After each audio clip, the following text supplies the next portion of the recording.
Bonjour Jean-Michel Jarre. Bonjour. Alors ce mélancolique rodéo que vous venez de sortir, mélancolique pourquoi ? Parce que c'est un peu votre nature ? Pas seulement, parce que je pense que je peux avoir des moments de gaieté, mais mélancolique rodéo, c'est surtout l'idée que, au fond, j'ai eu d'abord le rodéo. Le rodéo, c'est le fait d'avoir une vie assez chaotique, comme d'ailleurs chacun, ouais. Et puis finalement d'essayer de rester sur sa monture quoi qu'il arrive. Et puis la mélancolie, c'est toujours cette épine qui reste au fond du cœur pour une raison ou pour une autre. Dans mon cas, en fait, ça vient du fait que mon père nous a abandonnés, ma mère et moi, quand j'avais 5 ans, et que ça a été une béance, une absence, une sorte de trou noir dans ma vie que je raconte dans le livre. Oui, que vous expliquez aussi d'ailleurs que ce trou finalement s'est un peu refermé à sa disparition il y a une dizaine d'années maintenant. Oui, et puis qu'en fait rien n'est jamais joué dans la vie, c'est-à-dire qu'en fait une indifférence ou une souffrance peut aussi être se permettre de se construire aussi. Mm-hmm.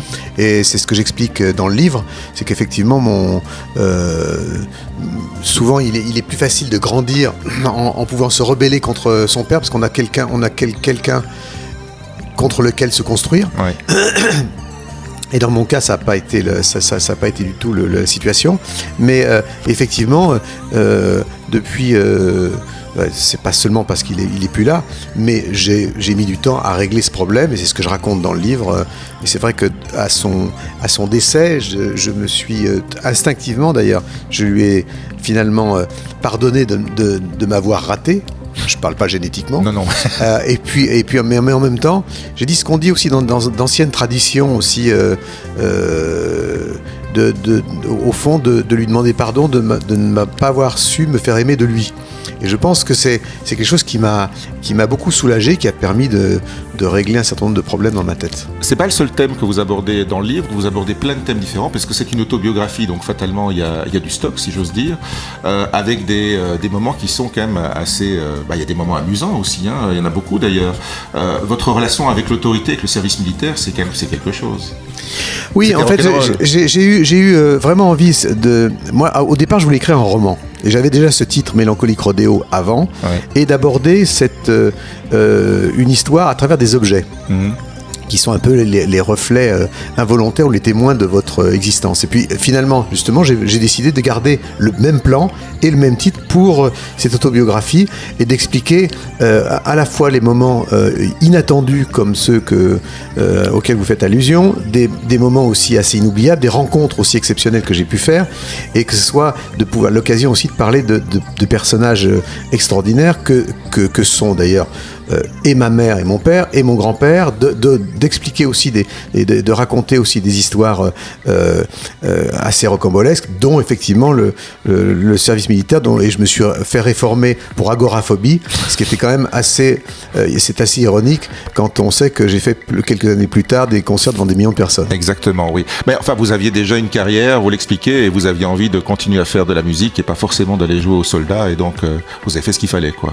Oui, enfin, j'ai beaucoup de respect pour l'armée. J'ai toujours considéré que l'armée, c'est arrivé après. C'est une affaire de professionnels, et que, au fond, et qu'en plus d'être réformé, où on me disait, tu sais, si jamais en temps de guerre, tu pourras pas rentrer dans l'armée.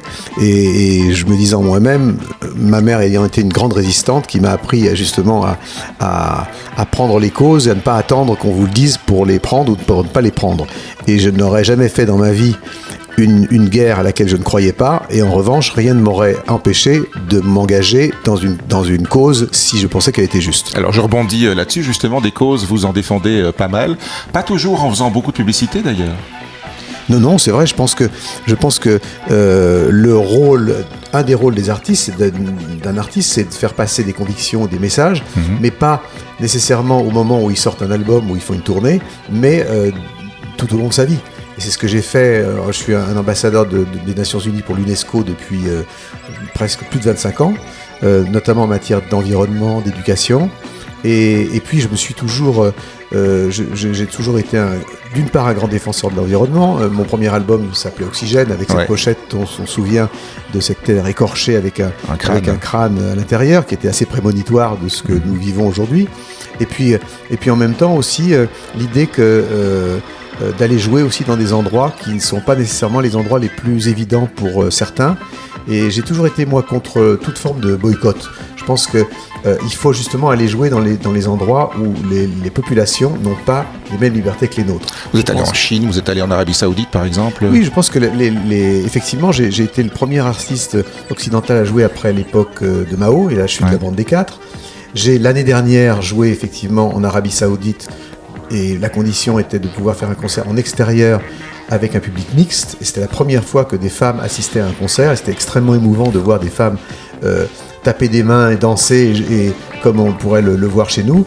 Et je pense que ma mère m'a toujours appris, puisque c'était une grande résistante qui a été déportée, capturée par les Allemands 3 fois, déportée à Ravensbrück, elle s'en est échappée. Et elle m'a toujours inculqué le fait de ne pas confondre une idéologie et un peuple. Et à l'époque, de ne pas confondre les nazis et les Allemands, ce qui n'était pas si courant que ça.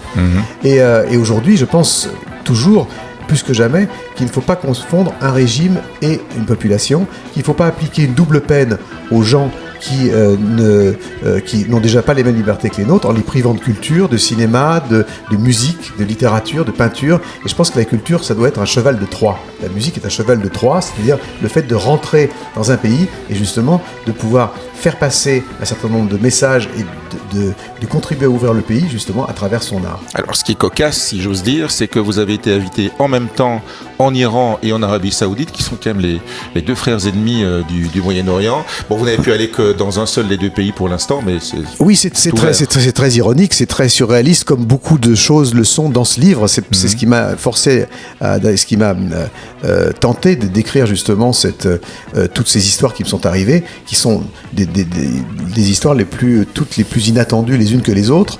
Et c'est vrai que demain, il faut aller jouer en Iran, il faut aller jouer en Corée du Nord, bien sûr, et dès qu'on le pourra. Vous avez un carnet d'adresses qui est quand même assez extraordinaire aussi, Jean-Michel Jarre, et on le découvre dans votre livre, parce que vous avez rencontré le pape, vous avez rencontré Stephen Hawking, vous avez retenu de la correspondance avec Arthur C. Clarke, l'auteur de 2001, l'Odyssée de l'espace, et les 3 autres livres qui ont suivi derrière, qui sont peut-être un petit peu moins connus. Ça balaye très très large dans... Oui, et là je vais à l'ESA, Edward Snowden, Fellini, Salvador Dali aussi. Je raconte cette histoire absolument incroyable où un jour j'ai été contacté par Salvador Dali, et donc je vais le rencontrer à Figueras, c'était vers la fin de sa vie, et en fait il me propose de faire qu'on organise ensemble un concert pour ses obsèques. Et en disant, voilà, moi, il adorait Zuluk, des albums que j'ai faits. Il me dit, voilà, je voudrais qu'on mette au point ensemble, que vous fassiez un concert pour mes obsèques et je vais faire la mise en scène. Et donc, il me dit, voilà, je voudrais une centaine d'éléphants à tête de chien et puis des licornes qui portent des ombrelles à l'envers d'où pourraient couler des gouttes d'hydromel. Donc, il me dit, ça peut coûter très cher, mais si on a de bonnes idées, on trouvera l'argent.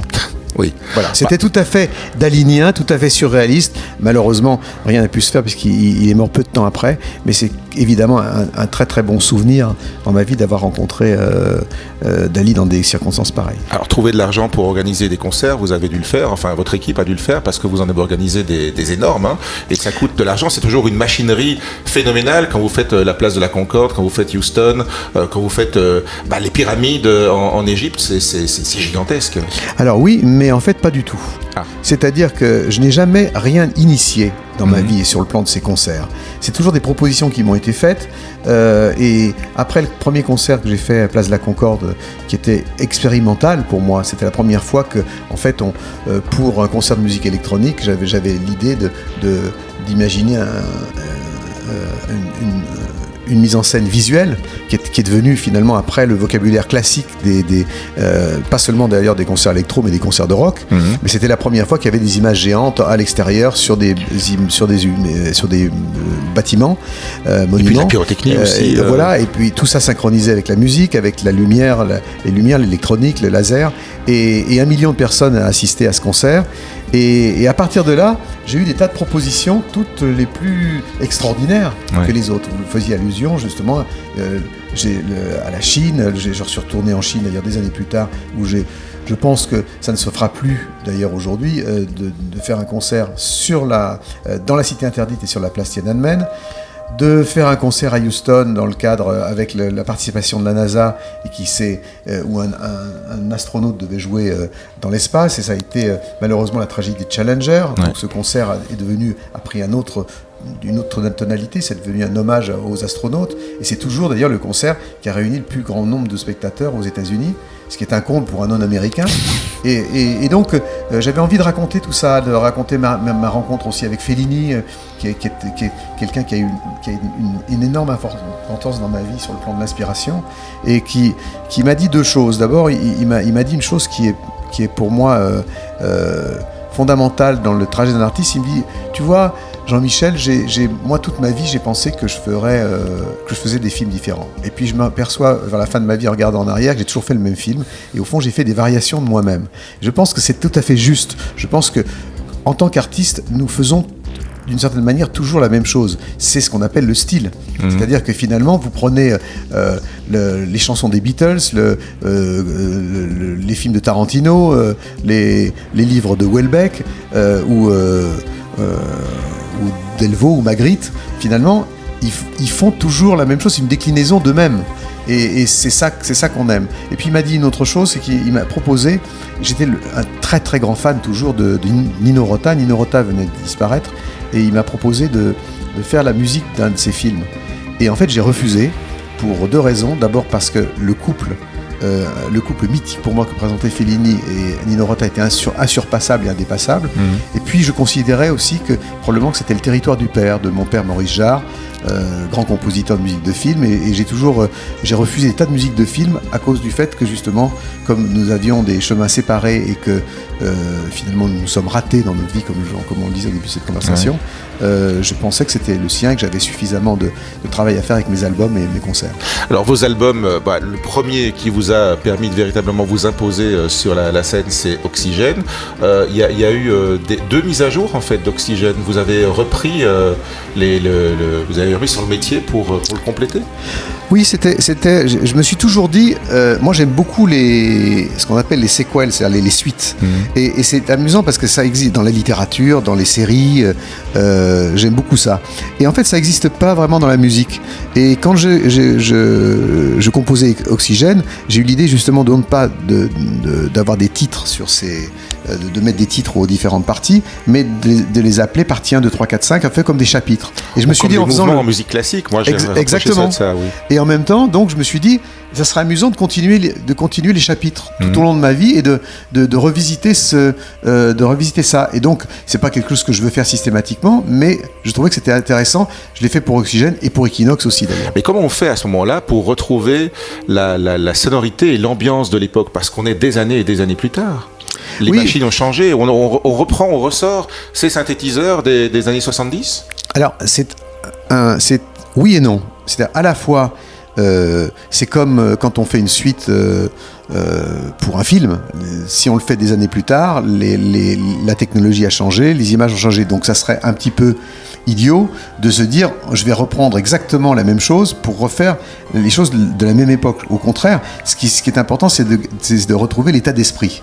Et l'état d'esprit avec la technologie, en acceptant que la technologie a évolué, et d'utiliser les instruments de cette époque. Il est certain que quand j'ai fait l'Oxygène 3, il y a 2 ans, si j'avais eu l'âge que j'avais quand j'ai fait le premier, j'aurais pas utilisé les instruments de l'époque du premier, mais de l'époque dans laquelle j'ai fait cet album. Ouais. C'est donc ce que j'ai fait.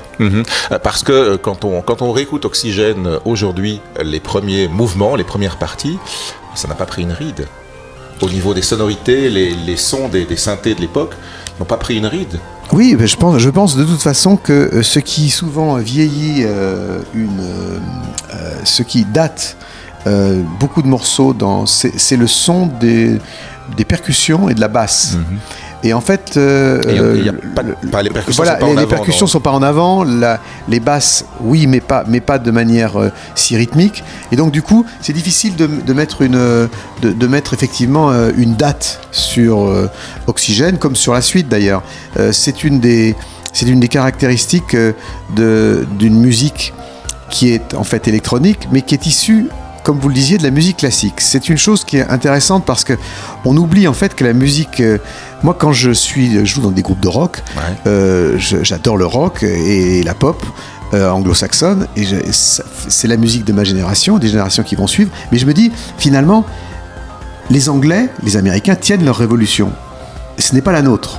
Et quand je rentre chez Schaeffer pour travailler sur la musique électroacoustique électronique, je me dis que pour la première fois, on va travailler à partir de sons et pas seulement à partir de notes basées sur le solfège. Je me dis, mais nous tenons notre révolution. Et c'est vrai que la musique électronique, au départ, n'a rien à voir avec le blues, le jazz, le rock. C'est une musique qui est foncièrement européenne, française, allemande, belge. Et c'est la raison pour laquelle il y a une scène européenne, continentale, si importante. La scène électro-française, belge, allemande sont des scènes qui ont toute leur légitimité. Et je me souviens, quand j'étais ado, je me disais, mais tous ces gars qui ont mon âge et qui font en fait des covers des chansons anglaises ou américaines, finalement, nous ne sommes pas seulement des colonisés culturels.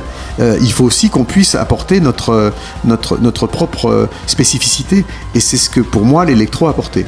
Alors, vous avez cité 3 pays, la France, l'Allemagne, la Belgique. C'est un peu ma trinité, c'est-à-dire qu'il y a vous, il y a Kraftwerk évidemment, et Telex en Belgique. C'est un peu ma sainte trinité de la musique électronique. C'est un peu la base. Les DJ producteurs aujourd'hui qui travaillent dans leur home studio, ils découlent de vous et d'eux. Bien sûr, exactement. Et c'est d'ailleurs la raison pour laquelle cette scène aujourd'hui est si importante et que plus personne ne pourrait dire de l'électro ce que John Lennon disait du rock, en disant le rock français est au niveau du vin anglais. Aujourd'hui, c'est plus du tout le cas. Non. Et on a justement cette vraie légitimité. Et je pense que justement Oxygène a contribué, et les albums que j'ai pu faire et ce qu'on a pu faire à cette époque-là, a contribué à justement donner une image d'Europe continentale sur le plan de la pop culture extrêmement importante et extrêmement pertinente. Quel regard vous portez justement sur la scène d'aujourd'hui, sur les jeunes créateurs, sur ces jeunes DJ de 20 ans qui se mettent à faire des morceaux, à faire des tubes? J'en pense le plus grand bien en fait. Moi quand j'ai commencé, on était une bande on était considéré comme une bande d'allumés qui travaillait avec des drôles de machines. D'ailleurs c'est paradoxal de se dire qu'un synthétiseur est un instrument de musique au même titre qu'un violon et qu'une trompette ou qu'un clavecin, mais qu'on l'appelle toujours des machines. Ça vient de cette époque. Et aujourd'hui je me sens beaucoup plus en phase justement, puisque la musique électro est devenue le genre majeur sur la planète. Et ça, j'en étais convaincu dès mon adolescence. Je me suis dit, quand j'ai commencé à travailler dans cette direction, je me suis dit, ça va être la musique du 21e siècle. C'est une musique qui est liée au futur, et tout simplement parce qu'elle est liée à une technologie qui évolue sans cesse, la technologie d'abord analogique et ensuite digitale. Ouais. Vous êtes aussi petit-fils d'inventeur, donc quelque part, c'était une manière de perpétuer aussi une tradition. Oui, j'avais un grand-père extraordinaire qui était à la fois qui jouait joueur de hautbois, musicien à ses heures, mais qui était surtout un ingénieur et un inventeur, qui a inventé une des premières consoles de mixage, qui a inventé en France le premier électrophone portable de chez Tepaz, le Tepaz. Ceux de ma génération ont tous eu ou presque. Voilà l'ancêtre de l'iPod, ouais, quelque part. Et qui effectivement qui m'a donné aussi ce goût d'une forme d'approche poétique de la technologie. Ouais. Votre rêve pour demain, vous avez déjà accompli plein de choses, mais vous avez encore des rêves, hein? Bien sûr, évidemment. C'est ce que je dis. Il y a un proverbe juif que je mets en exergue du livre, qui est: pour que vos rêves se réalisent, ne dormez pas. Donc je ne dors pas beaucoup, effectivement, à cause aussi de mon éditeur. Mais indépendamment de ça, c'est vrai que j'ai évidemment plus on va, plus je pense que la curiosité fait qu'on a de plus en plus de rêves aussi. Et le rêve, c'est finalement pour moi, et je pense pour un certain nombre d'artistes, d'arriver un jour à faire l'album parfait ou la musique parfaite ou le projet parfait. Pour moi, la création est une addiction. C'est un mélange en même temps de frustration et d'espoir. La frustration de ne pas avoir fait assez bien et l'espoir que ça sera mieux la prochaine fois. C'est tout le bien que je vous souhaite. Merci beaucoup. Merci.